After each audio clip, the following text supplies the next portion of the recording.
안녕하세요. 예, 반갑습니다. 또 주위에 계신 분들 앞도 좌우로 보시면서 또 반갑게 인사 나누시면 좋겠습니다. 어제는 비가 많이 왔는데요. 오늘은 화창하게 날씨가 개어서 너무나도 좋은 것 같습니다. 새해 시작된 지 벌써 10일이 지났습니다. 하여튼 새해 하시는 모든 일들이 주님의 뜻 안에서 잘 이루어졌으면 좋겠습니다. 오늘도 또 말씀을 듣고 함께 교제하는 가운데 또한 귀한 하나님의 은혜를 나눌 수 있는 시간이 됐으면 좋겠습니다. 같이 기도하겠습니다. 저희를 사랑하시는 자비로우시고 거룩하신 아버지 하나님, 참으로 감사를 드립니다. 하나님을 모르고 이 땅에서 또 죄악 가운데 살고 있었던 저희들을 불쌍히 여기심으로 하나님의 귀하신 보혈로서 저희들 모든 죄를 사하시고 또한 영원한 멸망 가운데서 구원하심에 진심으로 감사와 찬양을 하나님께만 드립니다. 오늘도 같은 믿음과 소망을 가지고 있는 형 자매들 또 이 자리에 함께 모여서 또 말씀을 나누며 교제할 수 있도록 인도해 주심에 감사를 드립니다. 또 하나님께서 저희들에게 또 새로운 한 해를 허락하여 주심에 감사를 드립니다. 또 주님을 위해서 더욱더 섬기는 마음으로 또 겸손한 마음으로 따라갈 수 있도록 도와주시고 또한 모든 일들 가운데서 주님의 선하신 뜻만이 나타나고 또 하나님의 영광만이 드러나기를 간절히 원합니다. 또 이 시간 저희들에게 필요한 말씀으로 채우시고 또 마땅히 알아야 될 말씀으로 일깨우셔서 또 하나님의 선하신 뜻과 하나님의 무궁하신 그 사랑을 알 수 있도록 인도해 주셨기를 간절히 원합니다. 이 시간 혹 참석하지 못한 분들 또 어디서 무엇을 하든지 또 있는 곳에서 주님을 섬기며 또 어떤 경우에도 주님만을 바라보고 모든 것을 이길 수 있는 그러한 힘과 또한 믿음을 허락하셨기를 간절히 원합니다. 모든 것 주께 의탁드리며 예수님의 이름으로 감사하며 기도드렸습니다. 아멘. 예, 다 같이 성경 말씀 요한복음 15장을 찾아보겠습니다. 요한복음 15장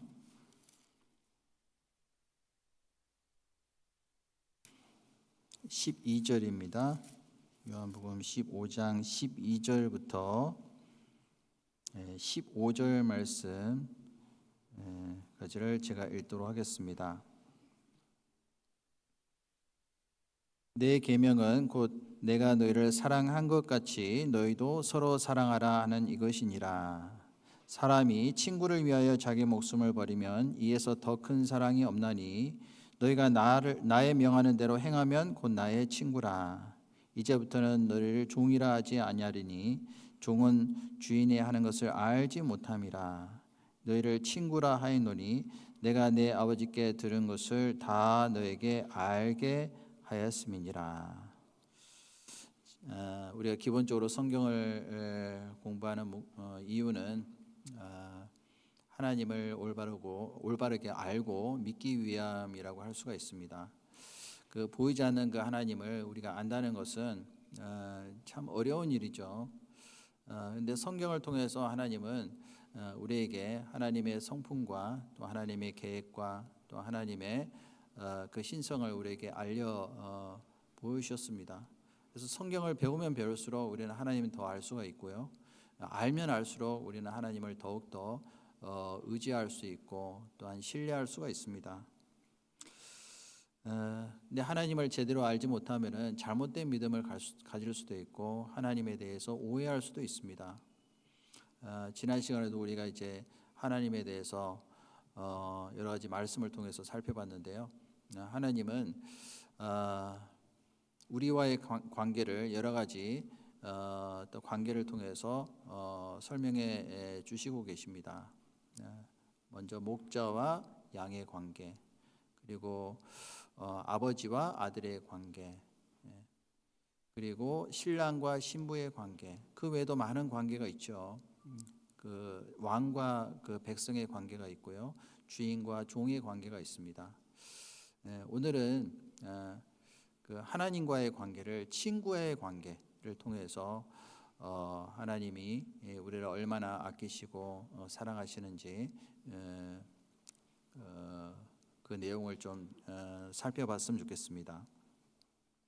그러니까 이스라엘 백성들은 하나님에 대해서 잘 알지 못했기 때문에 하나님을 오해하고 또한 예수님을 배척하는 일이 있었습니다. 과거에도 그런 일들이 많이 있었죠. 그래서 호세아서에 보면은 내 백성이 지식이 없으므로 망하는도다 그런 말씀도 있거든요. 그래서 여호와를 알자, 힘써 여호와를 알자라는 그러한 말을 통해서 일깨우는 일도 있었습니다. 하나님을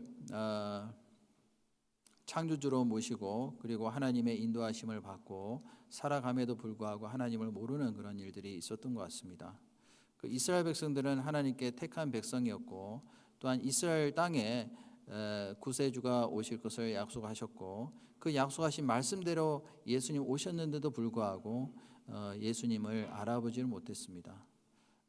그래서 결국에는 예수님을 배척하고 또한 십자가에 죽이는 엄청난 죄를 범하고 말았잖아요.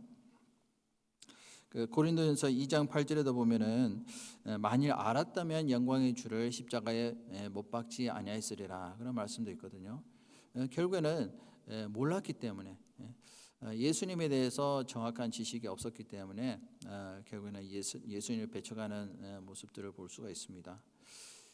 요즘에도 교회를 열심히 다니고 또한 성경을 열심히 배우고 한다 할지라도 머리로 알고 지식적으로 끝난다라면은 결국에는 그것은 전혀 소용없는 지식이 될 수도 있습니다. 구원 받은 이후에도요, 우리는 하나님에 대해서 그 알기를 간절히 원하는 마음으로 부지런히 성경을 공부를 해야 됩니다. 성경을 배우다 보면은 정말 하나님이 어떠한 분인지 또 하나님이 우리를 얼마나 사랑하시는지 알 수가 있거든요.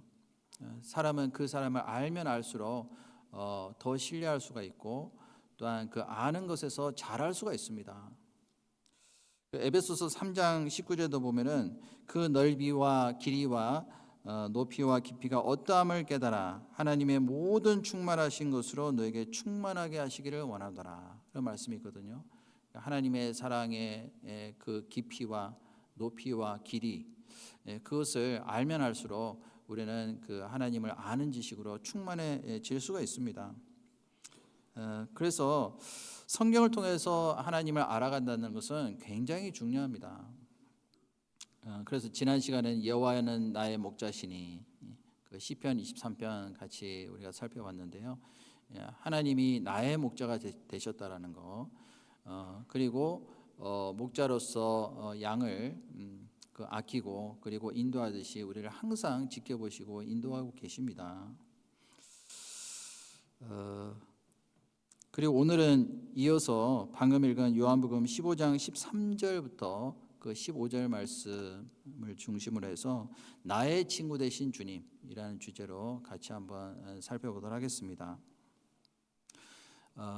이 요한복음 15장 말씀은 예수님이 이제는 십자가에 돌아가실 날이 이제 하루밖에 남지 않았습니다. 그래서 예수님이 제자들과 함께 만찬하시면서 또 많은 말씀을 하셨습니다. 예수님이 이제는 떠나실 날이 얼마 남지 않았다는 것을 제자들에게 알려줬을 때 제자들은 얼마나 두려워하고 낙심했는지 모릅니다. 그래서 그 제자들에게 위로하시는 여러 가지 말씀하셨는데 그 중에서 13절부터 15절 말씀 그 말씀은 너희가 나의 명대로 행하면은 너희가 나의 친구다. 이제는 너희를 종이라 하지 않고 내가 친구라고 하겠다라고 이제 약속을 하셨습니다. 그 친구라는 그 단어 자체가 참 너무나도 우리에게는 그 친근하죠. 제가 미국에 와서 보니까요. 미국 분들은 뭐 나이 상관없이 쉽게 친구가 되더라고요.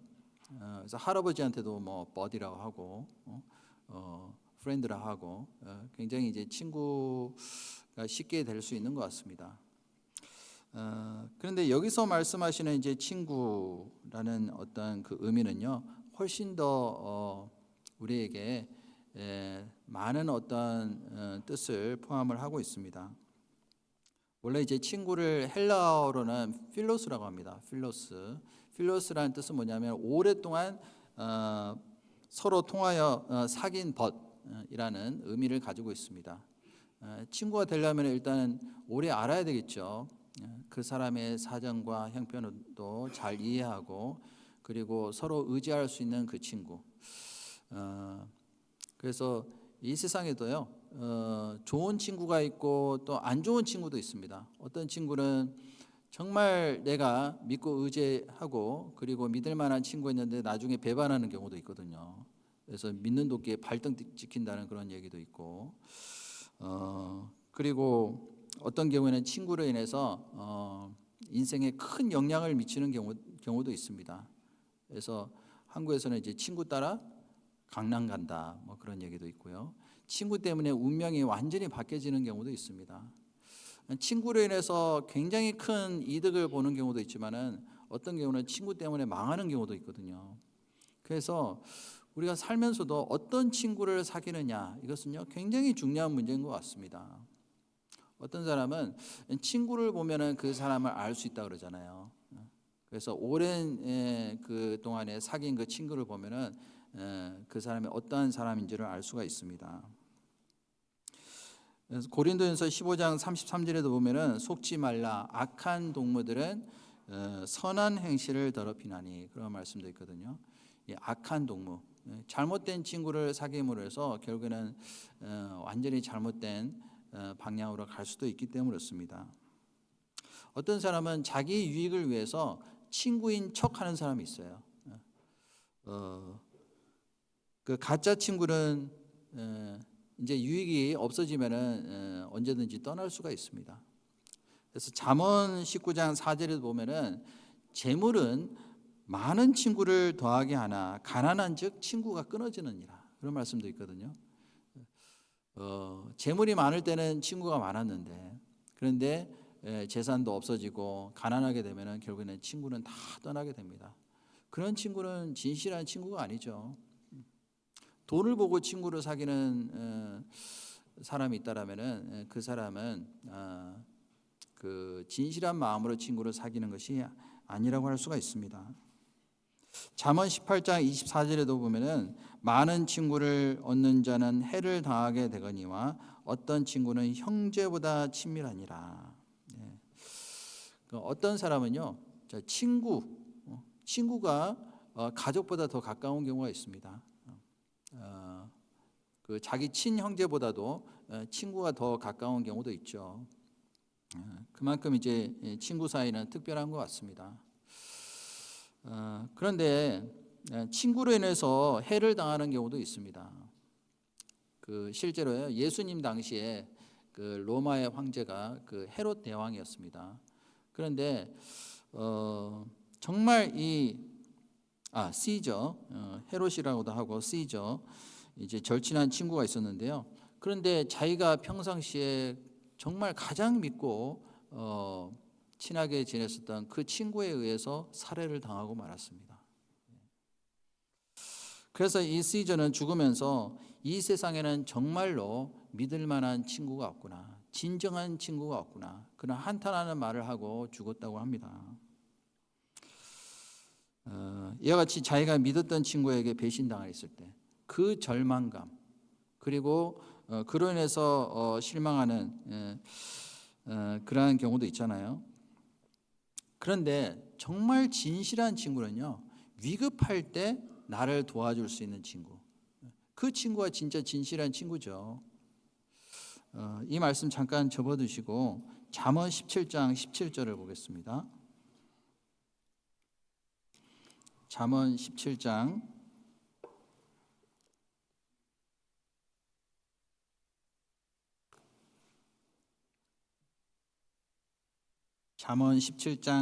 17절 말씀 찾으셨으면 천천히 같이 읽겠습니다. 친구는 사랑이 끊이지 아니하고 형제는 위급할 때까지 위하여 낳느니라. 자, 친구는 사랑이 끊이지 아니하고, 자, 진실한 친구는요 항상 동일한 마음으로 그 친구를 위해서 자기를 희생할 수가 있습니다. 진정한 친구는 인생의 좋은 반려자가 될 수 있으며 또 우리가 인생을 살아가는 데 있어서 그 위기의 순간이 있을 수도 있잖아요. 어려운 순간에 정말 도와줄 수 있는 친구.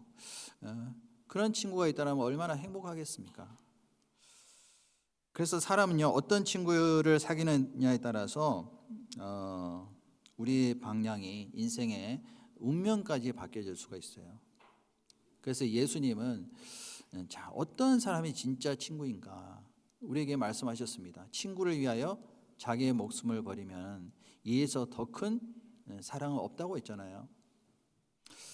자, 친구를 사귈 때 우리가 정말 저 사람은 진실한 친구인지 그걸 먼저 봐야 되겠죠. 친구란 기쁨을 더해주고 슬픔을 나누는 존재다. 그런 말도 있습니다.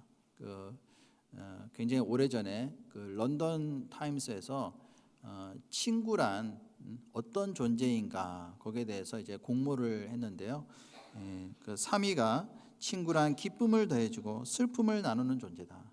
기쁨을 나누면은 기쁨이 두 배가 되고 슬픔을 나누면은 그 슬픔이 이제 반으로 줄어들 수도 있기 때문에 그렇습니다. 그리고 이제 두 번째 당선된 그 친구의 정의는 친구란 내 모든 사정을 다 이해하고 동정하고 도와주는 존재다. 그런 얘기를 했습니다. 친구란 나의 모든 것을 다 털어놓을 수 있는 사람, 또 비밀까지 다 공유할 수 있는 그런 사람, 그런 사람이 이제 친구라고 할 수가 있겠죠. 그리고 이제 1등으로 당선된 그 친구의 정의는 친구란 온 세상이 나를 다 버리고 떠난다 할지라도 내 곁에 항상 남아있는 존재. 저도 이제 참 이것이 공감이 되는데요.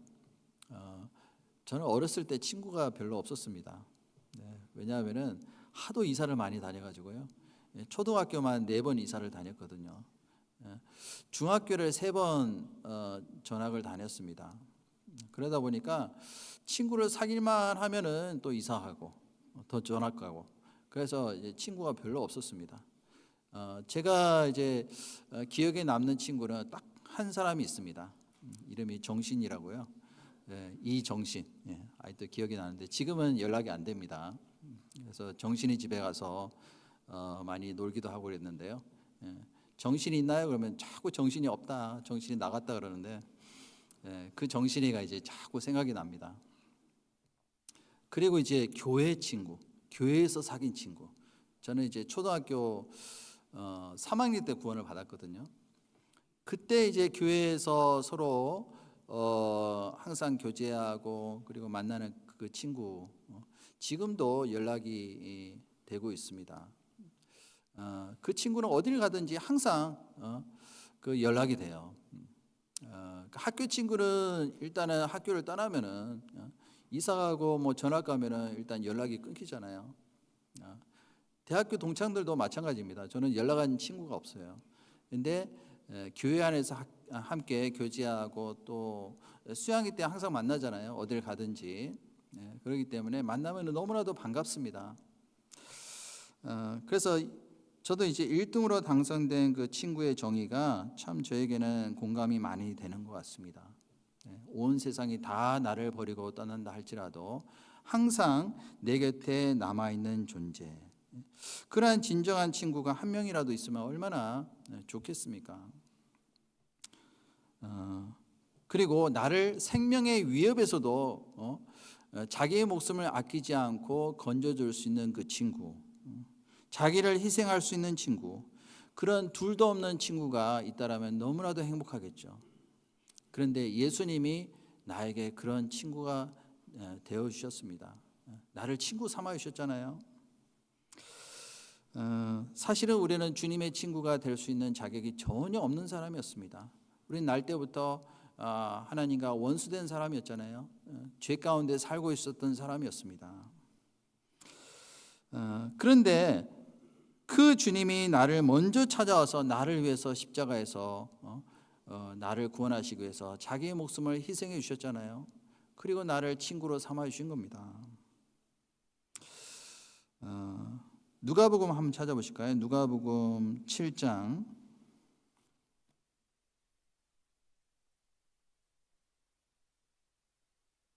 누가복음 7장 34절.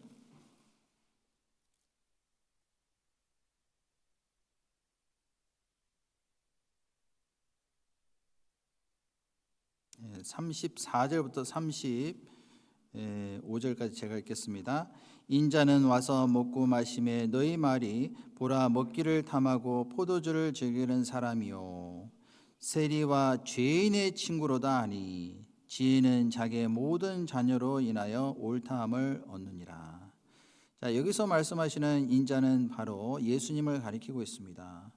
예수님은요 죄인들과 함께 먹고 마셨습니다.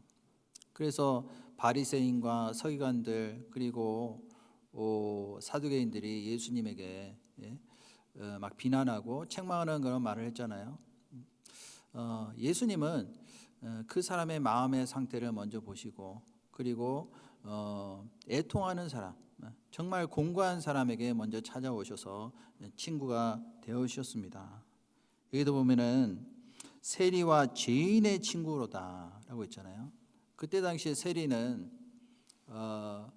이제 세금을 거둬들여서 착복하는 사람들 있잖아요. 그러니까 사람들이 봤을 때는 너무나도 나쁜 사람이죠. 그리고 죄인들 중에서도 뭐 창녀도 있고 그 외에 많은 이제 죄인들이 있습니다. 근데 그 사람을 더 예수님은 가까이 하셨습니다. 왜냐하면은 본인이 죄를 많이 짓고 있었다는 것을 알고 있기 때문에 하나님 앞에서 정말 애통하는 마음, 또 회개하는 마음이 더 크기 때문에 그렇습니다. 그 사마리아 여인도 예수님이 직접 찾아가셔서 만나주셨잖아요. 그리고 예수님이 왜 이 땅에 오셨는지 거기에 대해서 말씀하시고 깨닫도록 하셨습니다. 결국에는 사마리아 여인이 예수님을 만나고 난 다음에 인생이 완전히 바뀌어졌잖아요. 예수님이 누구인지를 확실히 깨닫고 그리고 이제는 자기 인생 전체를 예수님에게 맡겨드린 겁니다. 예수님이 먼저 찾아오신 거예요. 죄인들에게 먼저 찾아오셔서 친구 삼으셨습니다. 또 여리고성에 들어가신 이유가 있죠. 삭개오를 만나기 위해서 여리고성에 들어가셨습니다. 그 삭개오 사람들이요 정말 저 사람은 너무나도 더러운 사람이다, 죄인이다 이렇게 이제 손가락질을 하고 있었던 그 세리장 삭개오. 예수님이 삭개오의 이름을 부르셨잖아요. 삭개오야, 내가 오늘 밤에 네 집에 유하겠다. 깜짝 놀랐겠죠. 그리고 삭개오는 예수님이 누군지를 이제 깨달을 뿐만 아니라 예수님과의 관계, 예수님을 통해서 하나님이 나에게 주신 사랑이 무엇인지를 깨달을 수가 있었습니다. 그 사람들이 나의 이름은 모르는데 예수님은 나의 이름을 아시잖아요. 나의 이름을 부르시고 그리고 나를 직접 찾아오셔서 친구로 삼아주신 겁니다. 예수님은 우리를 친구로 만들기 위해서 십자가에서 자기의 목숨을 버리신 거예요. 내가 죽어야 될 자리에 예수님이 대신 죽어주시고 내가 갚아야 될 모든 대속물을 예수님이 대신 다 지불하신 겁니다. 이 사실을 깨닫고 믿는 자마다 멸망치 않고 영생을 얻도록 우리에게 너무나도 큰 은혜를 허락해 주셨잖아요. 그리고 구원받은 사람은 세상 끝날까지 우리와 함께 항상 동행하시기로 약속하시고 그리고 친구로서 항상 우리와 함께 하시기로 약속하셨습니다. 그래서 친구는요 정말 고락을 같이 할 수 있어야 되거든요. 기쁠 때는 같이 하는 친구, 물론 이제 많이 있을 수도 있겠지만 정말 슬플 때, 어려울 때, 그리고 너무나도 곤란한 상황에 있었을 때, 그럴 때 도와줄 수 있는 친구가 진짜 친구잖아요. 그래서 예수님께서는 제자들에게 더 이상 종이라고 부르지 않고 친구라고 하셨습니다. 아브라함도 성경에 보면은 나의 벗이라고 했거든요. 친구라고 하셨어요. 야고보서 2장을 보시겠습니다. 야고보서 2장 23절.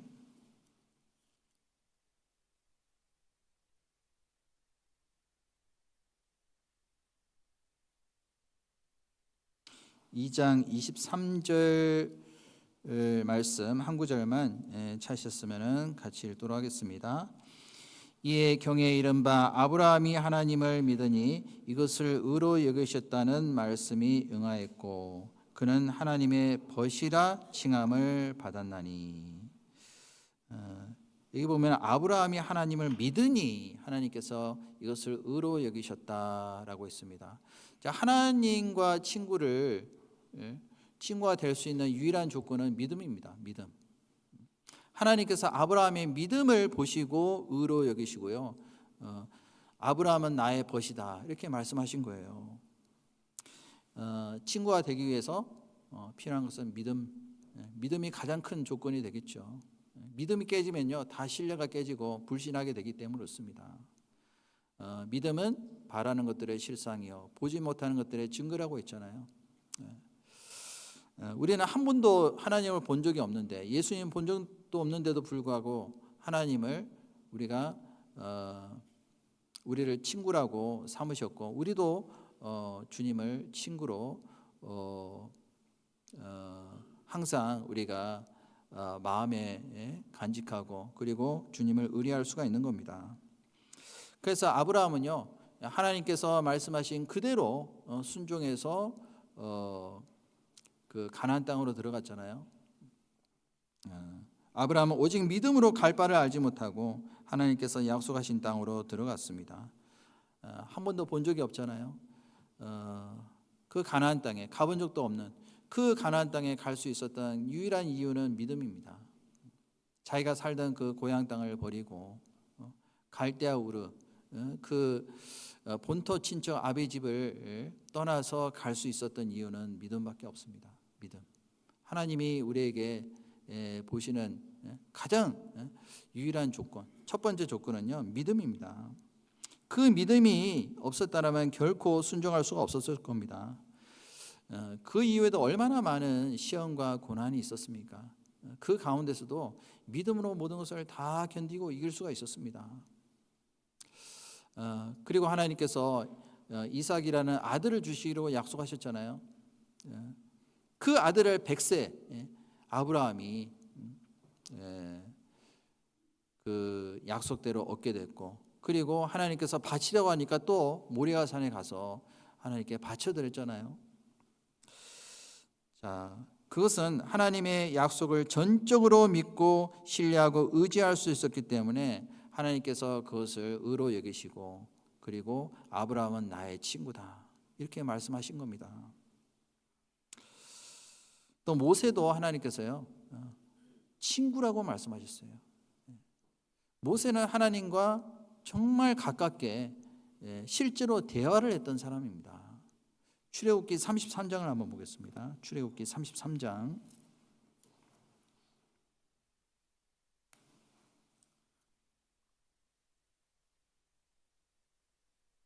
출애굽기 33장 11절입니다.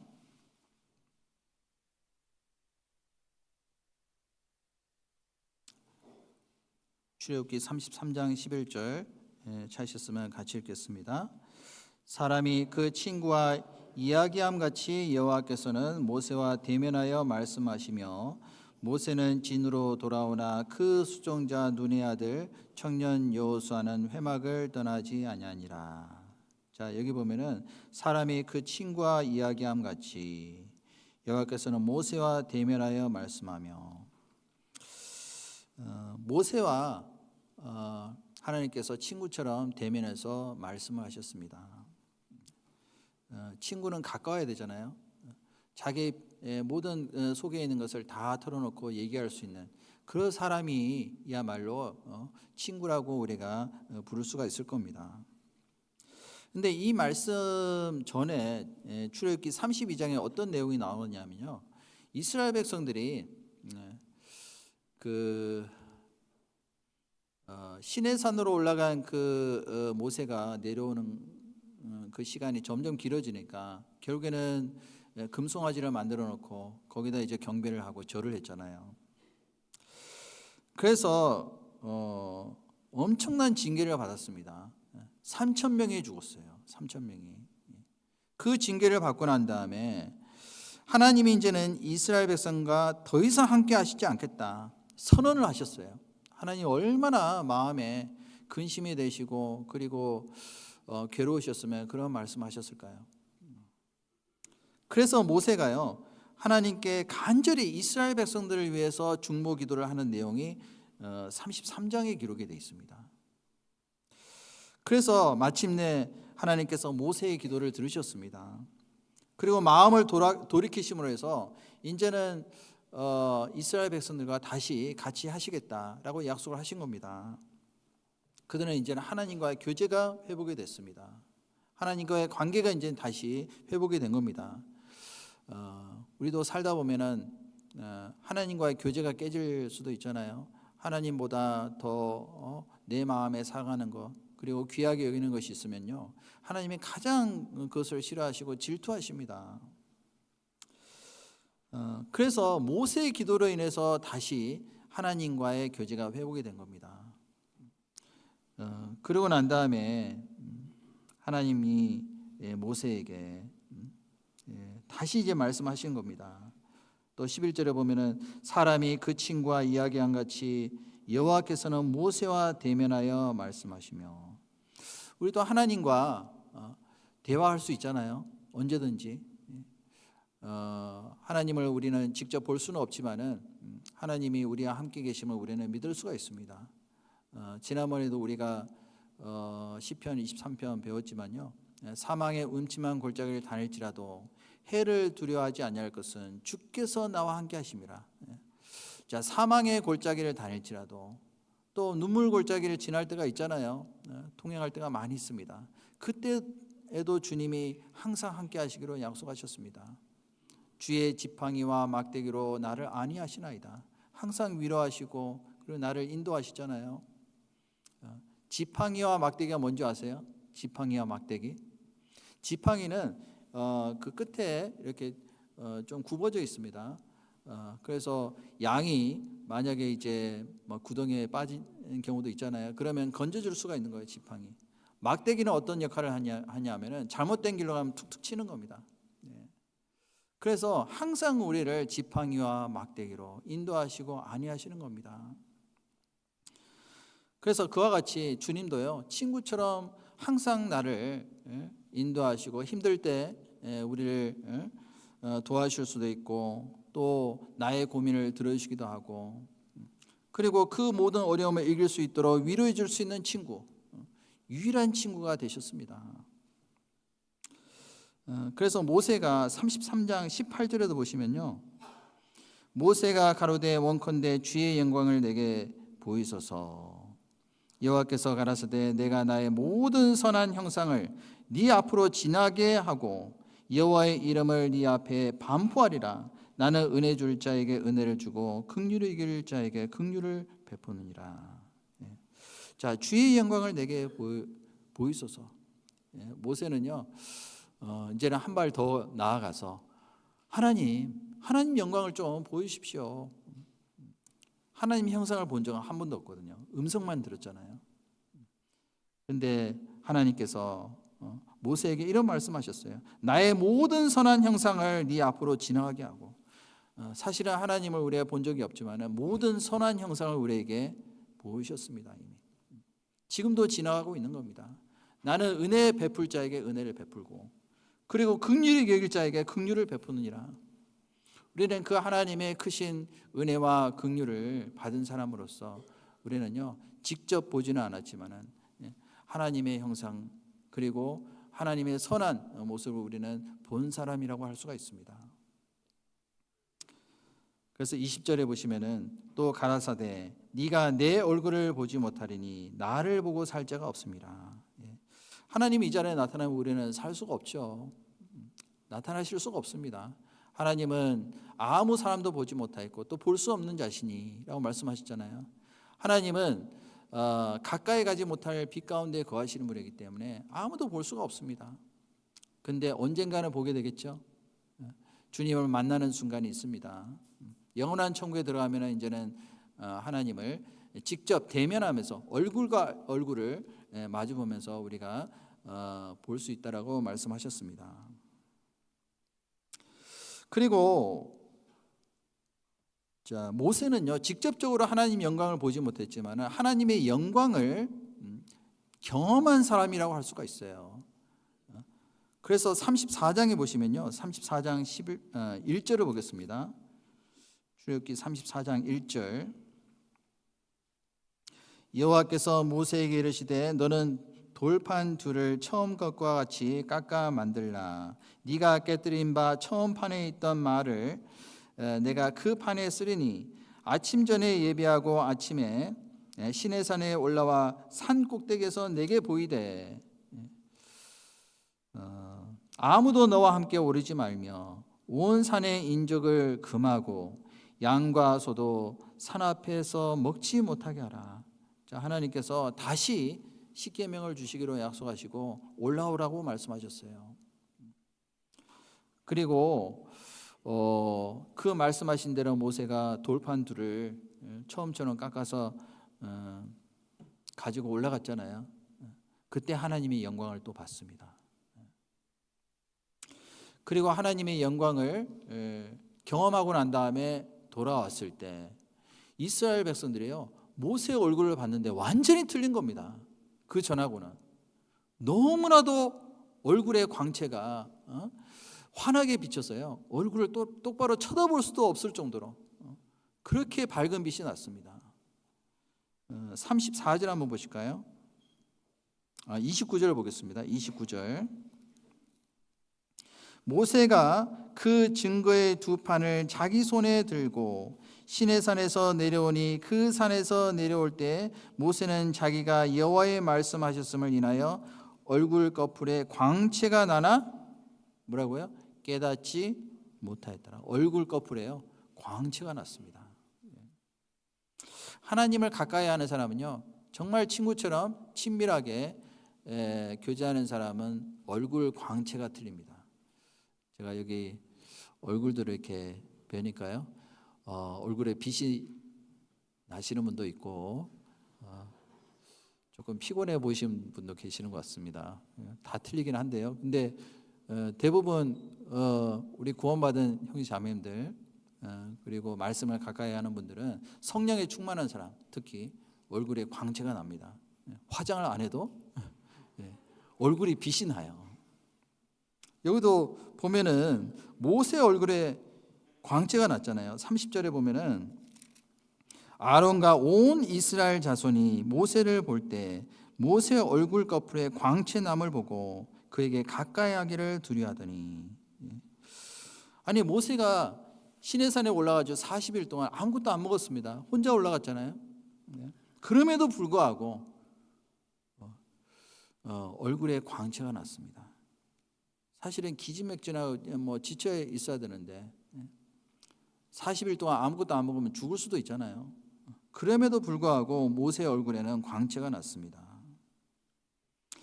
그 광채가 얼마나 밝았는지 그에게 가까이 하기를 두려워했다라고 했습니다.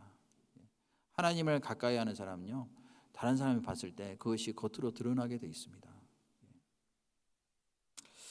잠언 27장 10절에도 보면요 철이 철을 날카롭게 하는 것 같이 사람이 그 친구의 얼굴을 빛나게 하느니라 그런 말씀이 있거든요.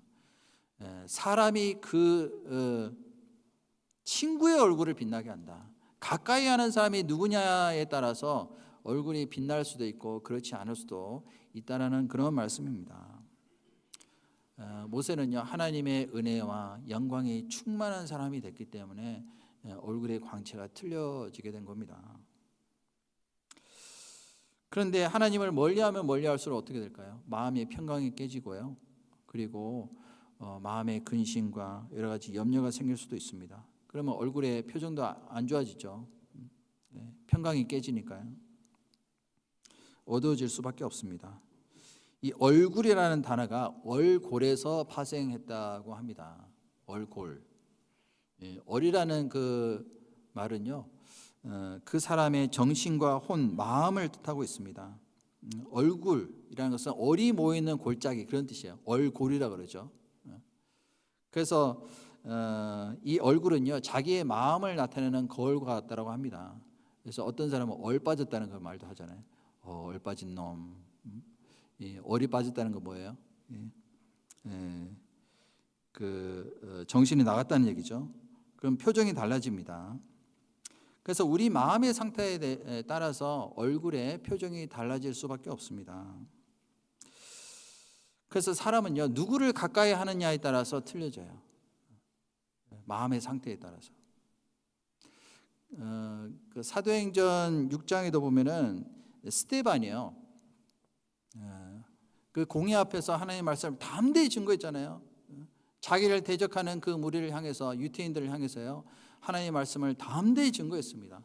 그 사람들이 스데반의 얼굴을 보는데요, 천사의 얼굴과 같더라, 그런 말씀이 있잖아요. 스데반, 그 사도행전 6장 한번 보겠습니다. 6장 15절. 사도행전 6장 15절입니다.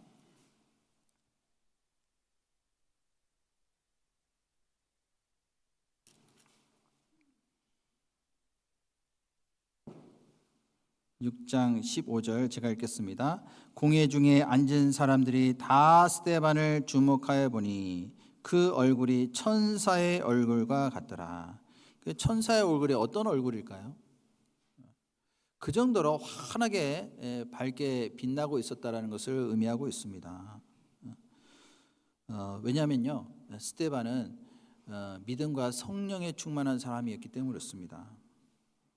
그 앞에 5절을 보시면요, 온 무리가 이 말을 기뻐하여 믿음과 성령이 충만한 사람, 첫 번째 스데반이 나오잖아요.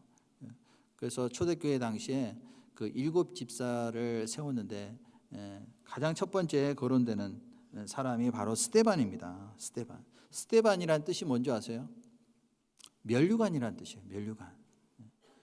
하나님이 주실 그 면류관을 바라보고 말씀을 담대히 증거했던 겁니다. 이 스데반은 정말 믿음이 충만한 사람, 성령이 충만한 사람이었습니다. 하나님을 늘 가까이 하는 사람이었고 말씀에 충만한 사람이었어요. 그래서 얼굴이 틀려진 겁니다. 전혀 두려운 것이 없는 겁니다. 죽을지도 모르는 그런 상황에서 두려워하지 않았습니다. 담대히 말씀을 전했잖아요. 이 충만이라는 단어는 히브리어로 말레로 갑니다.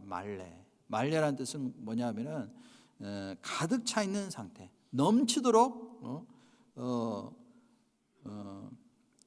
가득 채워져 있는 그런 상태, 그런 상태가 바로 말레입니다. 이 스데반은 기쁨에 충만한 사람이었어요.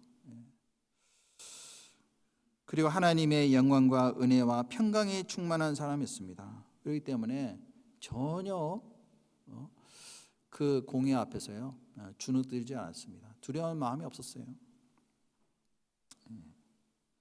마음의 은혜가 가득 찬 사람은 뭐가 나올까요? 은혜스러운 말이 나오겠죠. 그리고 말씀이 나오게 되어 있습니다. 사람은 마음에 무엇으로 충만되어 있느냐에 따라서 나오는 것이 틀리잖아요. 그런데 성령 충만을 받으려면 어떻게 해야 될까요? 기도를 많이 하면 될까요? 방언 기도하면 될까요? 그것이 아니고요, 말씀에 충만하면 돼요. 말씀에.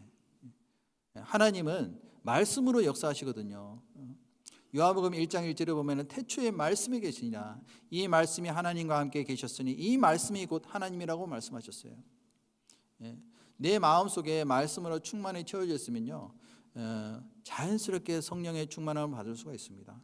그것이 특별한 것이 아니고요, 지극히 정상적인 거예요.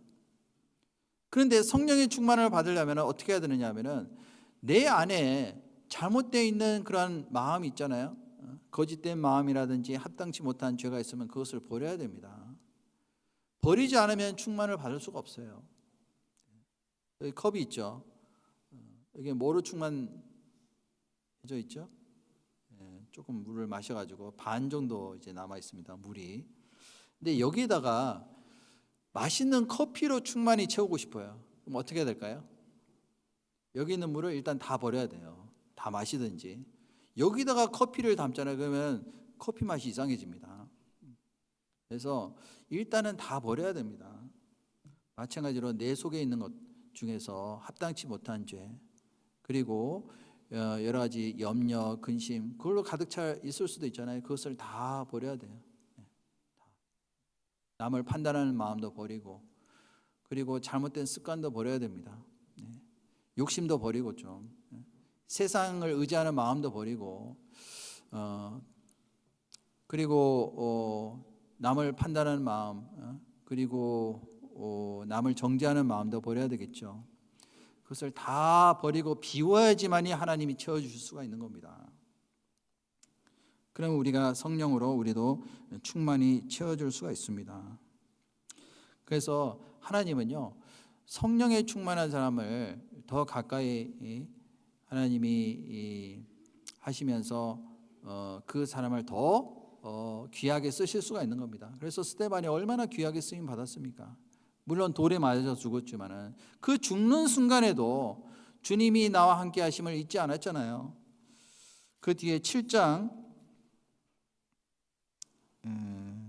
59절을 보겠습니다. 59절, 55절부터 제가 보겠습니다. 55절. 스데반이 성령이 충만하여 하늘을 우러러 주목하여 하나님의 영광과 및 예수께서 하나님 우편에 서신 것을 보고, 이 스데반은 봤습니다.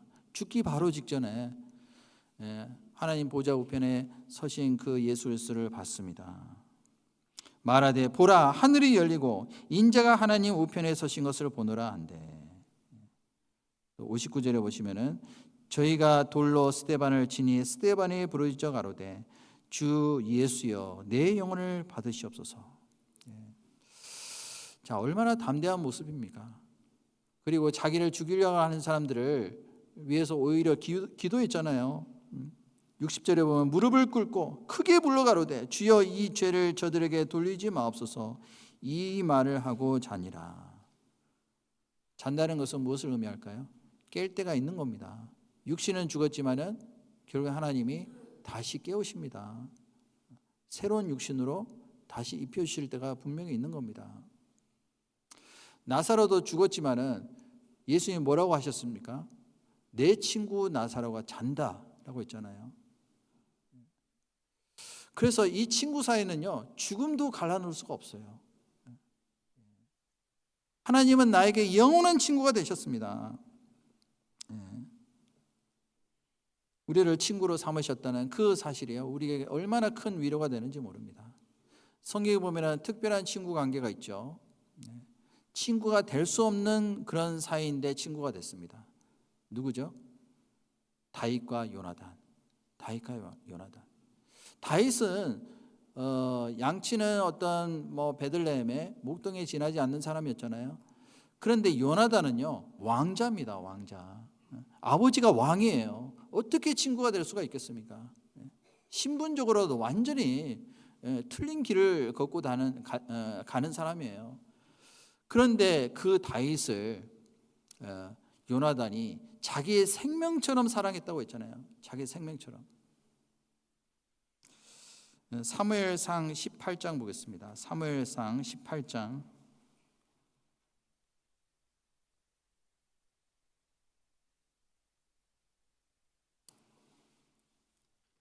사무엘상 18장 1절을 보겠습니다.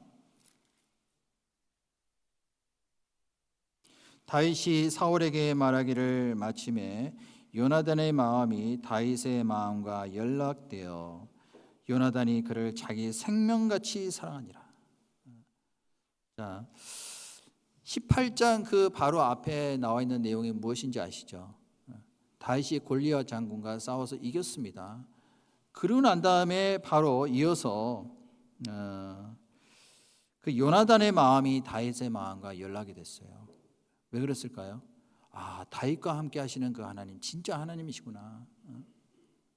그 다윗의 믿음 정말 대단한 믿음이구나. 그 요나단이요, 거기에 완전히 이끌렸습니다. 연락이 됐어요. 연락이 됐다는 것은 연결이 된 겁니다. 그래서 요나단이 그를 자기 생명같이 사랑하니라. 3절에도 그런 동일한 말씀이 있죠. 3절, 4절 같이 읽겠습니다. 요나단이 다윗을 자기 생명같이 사랑하여 더불어 언약을 맺었으며 요나단이 자기 입었던 겉옷을 벗어 다윗에게 주었고 그 군복과 칼과 활과 띠도 그리하였더라.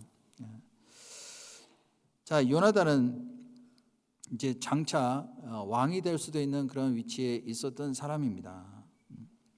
다윗이 목동으로 지내면서 있었을 때 이 요나단은요 완전히 다른 어떤 길을 걷고 있었던 사람입니다. 신분도 완전히 틀리지만은 그 신분 격차가 너무나도 많이 나잖아요. 그럼에도 불구하고 요나단은 다윗을 자기 생명같이 사랑했습니다. 그리고 언약을 맺었어요. 어떤 언약을 맺었냐면은 자기가 입고 있었던 겉옷을 벗어서 다윗에게 줬습니다. 활도 주고 또 띠도 주고 다 준 거예요. 이것은 무엇을 의미합니까? 자기가 가지고 있는 것을 아낌없이 다 줄 수 있는 친구. 자기가 소유하고 있었던 것들 다 소중하게 여기고 있었던 것을 아낌없이 다 준 겁니다. 자기의 신분과 위치까지 다 포기한 거예요. 군복을 벗어서 줬다는 것은요, 이것은 모든 것을 다 준 겁니다. 요나단하고 다윗은 나이 차이가 얼마나 됐을까요? 성경에는 나이가 이때 당시 안 나와 있으니까요. 그런데 제가 조사를 해보니까 요나단이 이 왕자가 됐을 때 20세에서 한 30세 정도 됐을 거예요. 그때는 다윗이 태어나지도 않았습니다. 그러니까 적어도 한 20살 정도 났을 거예요. 많으면 한 30세. 그런데 친구가 된 겁니다. 예수님하고 우리는 나이 차이가 얼마나 날까요? 한국 분들은 나이 많이 따지잖아요. 너 몇 살이야? 그러잖아요. 한 살이라도 많으면은 너는 내 동생. 6개월만 적어도 너는 내 동생 그러잖아요. 친구가 절대로 안 되거든요. 그런데 예수님하고 우리 나이 차를 한번 따져보세요. 2000년 이상 나잖아요. 그런데 친구가 된 겁니다. 이 기적이잖아요. 그리고 요나단이 정말 자기 생명처럼 아꼈다고 했는데 다윗을 주님이 우리를 그렇게 아끼신 겁니다. 그래서 사람이 친구를 위하여 목숨을 버릴 수도 있는 겁니다. 그만큼 아꼈던 겁니다. 그런데 그 상황에서 사울은 어땠습니까? 다윗을 무지하게 미워했습니다. 왜냐하면 사람들이요, 다윗의 죽인 자는 만만이요, 사울의 죽인 자는 천천히요. 그러니까 뚜껑 열리죠. 열받았습니다. 그래서 다윗을 죽이려고 그랬잖아요. 근데 그 사울 왕이 자기 아들 요나단이 다윗을 그렇게 아낀다는 것을 알았을까요? 몰랐을까요? 알았습니다. 그럼에도 불구하고 다윗을 죽이려고 그랬잖아요. 근데 그 와중에도 요나단은요, 다윗을 끝까지 변호해 줬습니다. 계속 보호해 주잖아요. 자기 아버지가 죽이려고 하는 거 알면서도. 그리고 잘못하면 자기도 죽을 수도 있는 거예요. 그런데 끝까지 다윗 편에서 다윗을 도와줬습니다. 사무엘상 20장 그 뒤에 한번 보실까요? 20장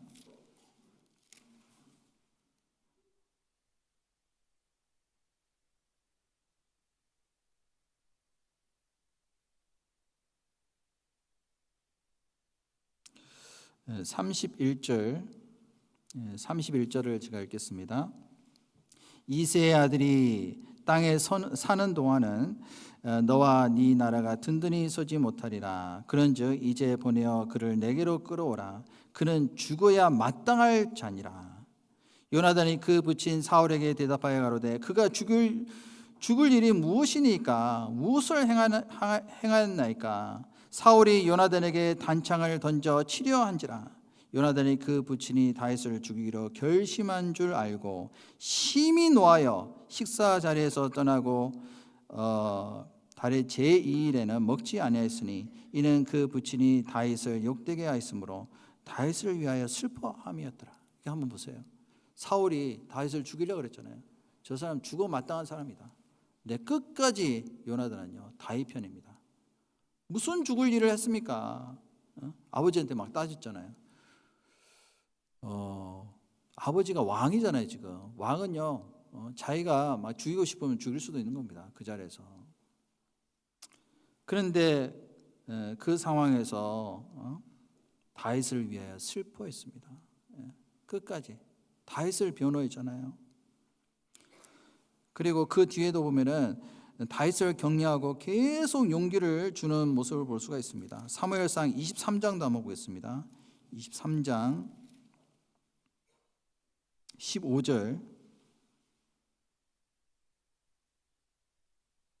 23장 15절입니다. 다윗이 사울의 자기 생명을 찾으려고 나온 것을 보았으므로 그가 황무지 수풀에 있었더니 사울의 아들 요나단이 일어나 수풀에 들어가서 다윗에게 이르러 그로 하나님을 힘있게 의지하게 하였는데 곧 요나단이 그에게 이르기를 두려워 말라.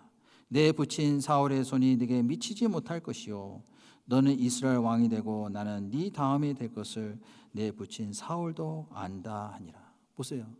요나단은요 오히려 다윗이 왕이 될 거다. 그것을 나도 안다. 왜냐하면은 다윗과 함께하는 하나님을 봤거든요. 그리고 다윗에게 이르러 그로 하나님을 힘있게 의지하게 했습니다. 얼마나 큰 위로가 됐을까요? 그런 친구가 옆에 있으면 얼마나 좋을까요? 우리에게도. 오로지 이 다윗을 위해서 자기는요 죽어도 괜찮다는 거예요. 목숨을 이를 각오를 하고 끝까지 다윗을 도와줬습니다. 우리 구원받은 성도들에게도 그런 친구가 있어야 됩니다. 주님이 우리의 친구가 되셨듯이 우리도 서로가 친구가 됐잖아요. 여기 계신 분들 다 친구 맞죠? 친구 맞죠? 별로 대답이 시원찮으신데 우리 다 친구입니다. 친구. 영원히 하나님 나라에서 같이 살 수 있는 그러한 친구고 이 세상에서도 우리는 끝까지 같이 모든 것을 함께 할 수 있는 인생의 반려자라는 것을 우리는 잊지 말아야 되겠습니다. 다시 그 요한복음 15장으로 돌아가서요. 요한복음 15장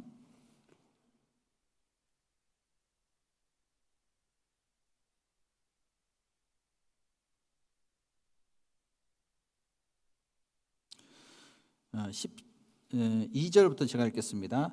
내 계명은 곧 내가 너희를 사랑한 것 같이 너희도 서로 사랑하라 하는 이것이니라. 자, 친구로서 지금 권면을 하시는 겁니다. 예수님께서 우리를 친구라고 말씀하셨잖아요. 그 친구가 우리에게 하는 그 충성된 공고가 이 말씀이에요. 서로 사랑하라고. 주 안에서 거하는 그 가운데서 서로 사랑하라고 했습니다. 그리고 16절에 보시면은 너희가 나를 택한 것이 아니요 내가 너희를 택하여 세웠나니 이는 너희로 가서 과실을 맺게 하고 또 너희 과실이 항상 있게 하여 내 이름으로 아버지께 무엇을 구하든지 다 받게 하려 함이니라. 오늘 암송 말씀입니다. 다 암송하시죠?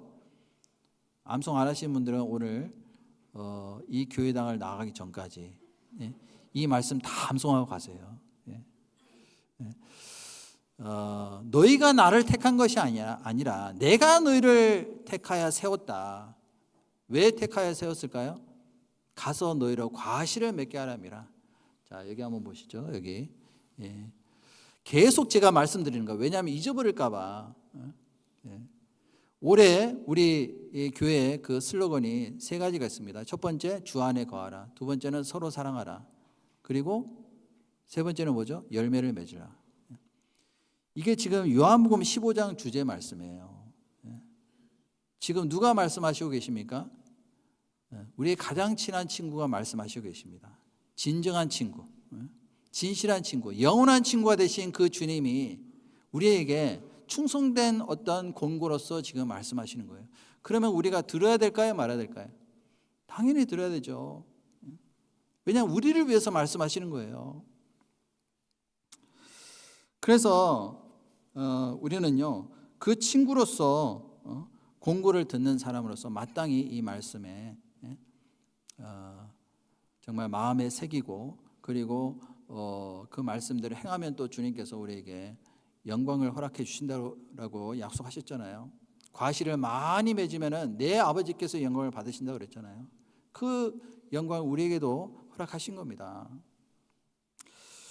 또 우리에게 주시는 또 다른 충성된 권고가 있습니다. 누가복음 16장 한번 보겠습니다. 누가복음 16장 9절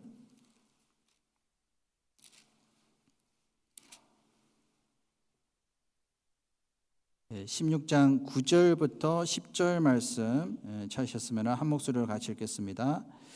내가 너에게 말하노니 불의의 제물로 친구를 사귀라. 그리하면 없어질 때 저희가 영원한 조소로 너희를 영접하리라. 지극히 작은 것에 충성된 자는 큰 것에도 충성되고 지극히 작은 것에 불의한 자는 큰 것에도 불의하니라.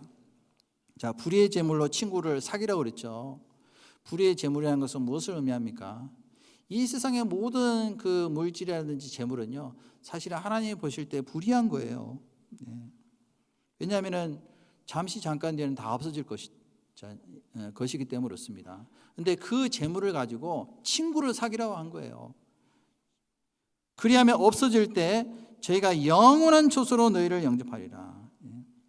재물은 없어지는 것이지만 친구는 없어지지 않잖아요. 그래서 그 재물을 가지고 친구를 사귀라는 거예요. 영원한 처소에 들어갈 친구. 우리 주변에는 아직도 이 세상의 소망을 두고 살아가는 사람들이 많이 있습니다. 그리고 영원한 어떤 소망을 얻지 못하고 그리고 남에서 또 죄인이 돼가지고 죄 가운데 살다가 결국에는 영원한 멸망으로 달려가는 사람들이 얼마나 많이 있습니까?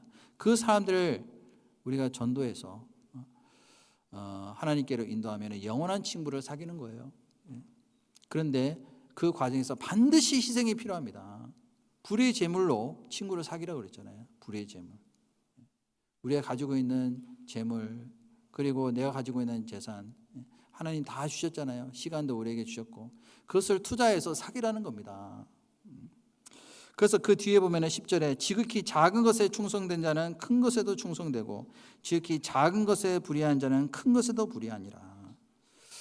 자, 사람이요, 이 세상에서 가장 작은 것에 충성된 사람, 그 사람이 큰 것에도 충성될 수가 있습니다. 시간도 작은 것이잖아요. 1분 1초를 아껴서 정말 주님에서 충성된 일꾼으로 살아가는 사람, 그 사람이 큰 것에도 충성할 수가 있습니다. 지극히 작은 것, 물질도 지극히 작은 거잖아요. 없어질 것. 근데 그것에 충성된 사람은요, 큰 것에도 충성될 수 있습니다. 그래서 우리가 정말 어디다가 투자를 해야 될 것이냐, 그것은 분명히 해야 됩니다. 그 사람이 만일 온 천하를 얻고도 제 목숨을 잃으면 무엇이 유익하리요? 라고 있잖아요. 한 사람의 그 영혼은요, 천하보다도 귀하게 하나님이 여기시는데 그 영혼을 위해서 우리가 투자하는 것이 마땅하지 않을까요? 그것이 또한 하나님께서 우리에게 말씀하시는 충성된 공구라고 할 수가 있습니다. 그 1919년 타이타닉호 아시죠? 그때 당시에 세계에서 움직이는 타고 다닐 수 있는 움직이는 것 중에서 가장 큰 것이라고 합니다. 무려 2,000톤 이상 되는 초호화 여객선이었습니다. 그 여객선에 2,200명의 사람을 태우고 남잉글랜드 그 남해안을 떠나서 미국 뉴욕으로 오는 그러한 배였습니다. 엄청나게 큰 배죠. 근데 중간에 사고가 일어났습니다. 작은 그 빙산에 이제 부딪혀가지고 결국에는 그 구멍이 나서 물이 들어왔잖아요. 그래서 점점 침몰하는 겁니다. 이제 사람들이 다 죽을 수밖에 없는 거예요. 구조선도 안 옵니다. 근데 그 배 안에 구명보트가 딱 20개밖에 없었어요. 그래서 누구는 타고 누구는 못 타고 그럴 수밖에 없는 그런 상황이 된 겁니다. 그래서 처음에는 이제 여자들 그리고 아이들을 먼저 태운 겁니다. 그리고 이제 남아있는 사람들 중에서 그러면 누가 탈 것이냐, 제비를 뽑았습니다. 그래서 사는 제비를 뽑은 사람이 있고, 그리고 죽을 수밖에 없는 제비를 뽑은 사람이 있었어요.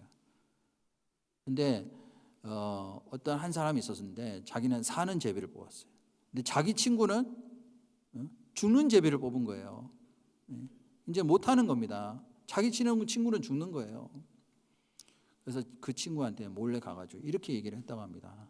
실화인지는 모르겠지만은, 나는 구원 받았기 때문에 지금 죽어도 되지만은 자네는 지금 죽으면 지옥 가네.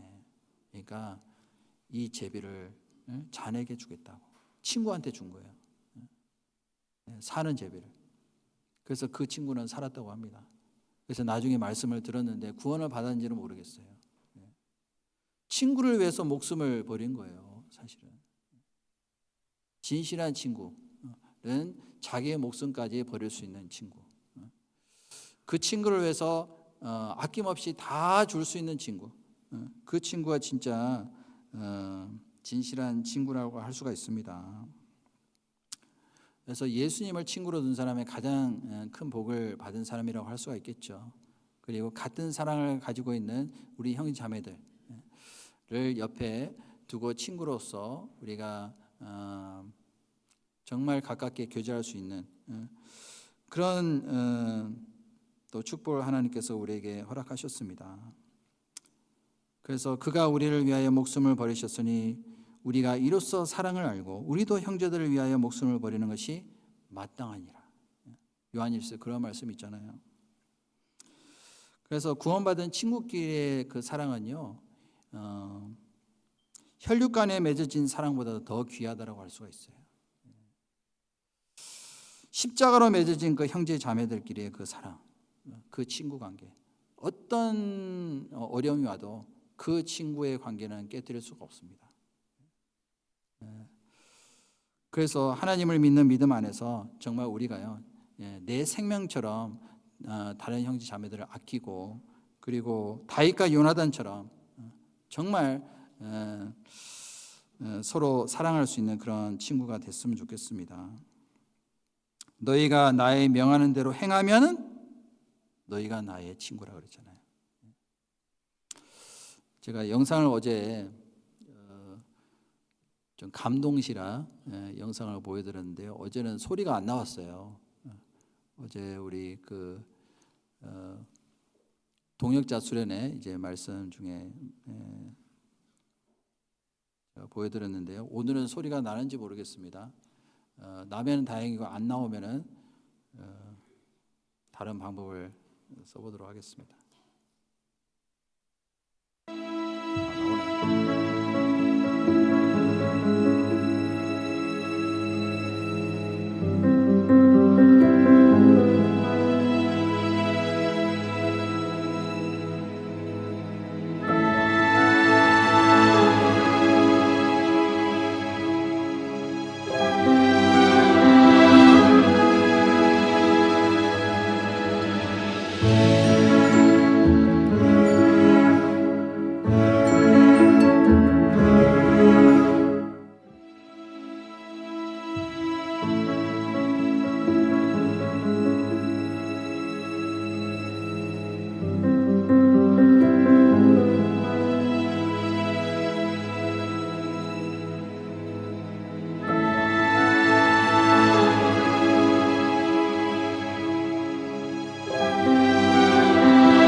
어떻게 아니 곰하고 그리고 호랑이하고 사자가 친구가 됩니까? 말도 안 되잖아요.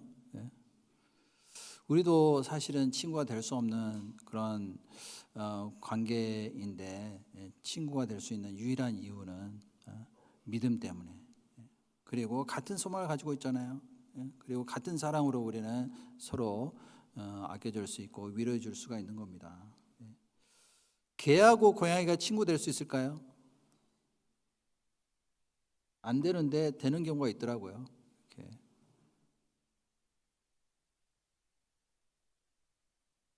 개하고 고양이 친구 됐죠. 우리는 친구입니다. 이렇게 친구. 그래서 주님 오실 때까지 이 친구 관계가 깨지지 않았으면 좋겠습니다. 그래서 또 구원받지 못한 그 불쌍한 영혼들 위해서 우리가 복음을 전하는 과정에서 주님께서 분명히 도와주실 거라고 믿고요. 또 2026년 더 많은 친구를 사귀었으면 좋겠습니다. 그런 마음으로 주님 오실 때까지 살았으면 좋겠습니다. 같이 기도하겠습니다. 저를 사랑하시는 자비로우시고 거룩하신 아버지 하나님, 참으로 감사를 드립니다. 저들의 영원한 멸망 가운데서 건져주실 뿐만 아니라 또 영원한 친구로서 삼아주시고 또한 주님의 그 뜻을 위해서 살아갈 수 있도록 또 자비를 베풀으심에 감사를 드립니다. 늘 주님을 저의 마음에 친구로서 항상 친밀한 교제를 가지는 그 가운데 살아갈 수 있도록 도와주시고 항상 성령으로 충만함을 받아서 주님께서 저에게 맡기신 그 사명을 또 잘 감당할 수 있도록 필요한 지혜와 능력으로서 충만히 채우셨기를 간절히 원합니다. 또 1월 19일부터 예정되어 있는 61구역 전도 집회, 또 2월 1일부터 있는 대전도 집회, 또 주님께서 이번에도 많은 영혼들 불러 모아시고 또 말씀을 듣는 각 사람의 마음속에 하나님의 사랑과 또한 소망이 심겨질 수 있도록 도와주셨기를 간절히 원합니다. 나머지 모든 시간도 주님께 의탁드리며 예수님의 이름으로 감사하며 기도드렸습니다. 아멘. 다 같이 찬송가 499장 같이 찬송하겠습니다.